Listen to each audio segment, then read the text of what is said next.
Thank you very much, Madam Chair, and I appreciate you again holding this hearing today, and I thank the ranking member as well for allowing me to break in the line a little bit.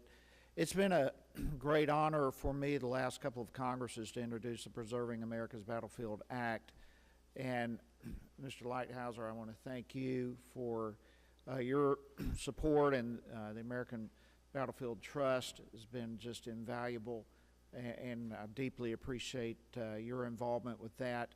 Also like to thank my friend from Virginia, Mr. McEachin, who stepped in for Madam Chair earlier for his great support with this as well. And I appreciate you mentioning the staff. There's no question the staff has done a phenomenal job and step in many ways that we simply cannot be there. And so thank you for your recognition and shout out to them. I think most people here are aware of the American Battlefield Protection Program. It's authorized in 1996, really to do just as you said, to promote and protect our battlefields, many of which are being lost in time right now. And for us to be able in this committee and in this Congress to step up to the plate and try to preserve those significant parts of our past is extremely important for us to be able to do. Particularly this bill, as you mentioned, the American Revolution, the War of 1812, and the Civil War.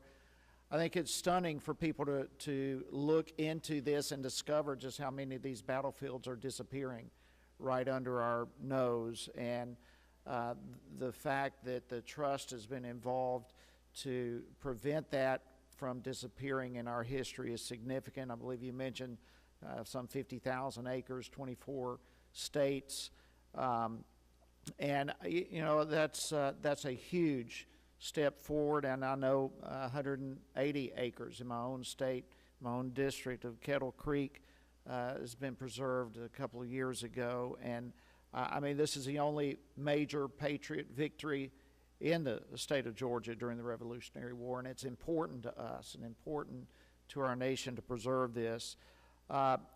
In short, the bill basically sets the authorization for federal matching grants to $20 million, and included in that is $2 million a year for restoration and interpretation. It's great that we preserve them, but that we also continue to have the education and the interpretation why they're so important.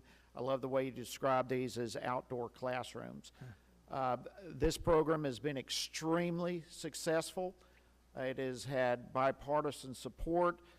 Presidents George W. Bush and Barack Obama both were strong supporters of this, and both in authorization and reauthorization. Right now we have nearly 60 co-sponsors, pretty much evenly divided right down the middle between both parties, and I'm very appreciative of that and for everyone who's been involved. So just with the brief time I have, Mr. Lighthouser, could you just provide us with a memorable example of how this program has been used to save a battlefield that probably would have been lost, and then how the funds for the education might be used to enhance the experience for visitors? Sure. First, let me commend you for your good work at Kettle Creek. We didn't win a whole lot down that part of the world, but we won that one. So my compliments. Just very briefly, I'll give you two examples. One is Princeton. A couple years ago, the bulldozers were literally out on a piece of ground, about 15 acres.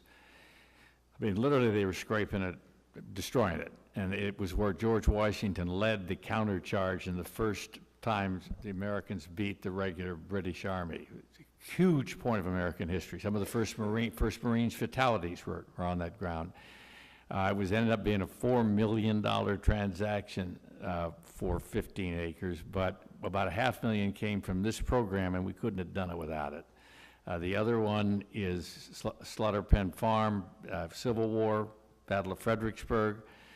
208 acres, $12 million. The largest private sector battlefield transaction in American history. $2 million came from this program. Once again, we couldn't have done it without it. This program has been efficient and it's been incredibly effective in saving our heritage. And it's been a wonderful partnership between the private sector, the citizens of this country, and the Congress. Those are two examples. The teaching and interpretation is crucial because, like you say, it's not good enough to just buy it. You've got to do something with it. You've got to restore it to what it looked like approximately, and then you got to tell the story. It's got to sing. It's got to say something. Thank you so much, and Madam Chair, thank you. It's a Thank you. huge bang for the buck, and with this matching grant, and I yield back. Thank you.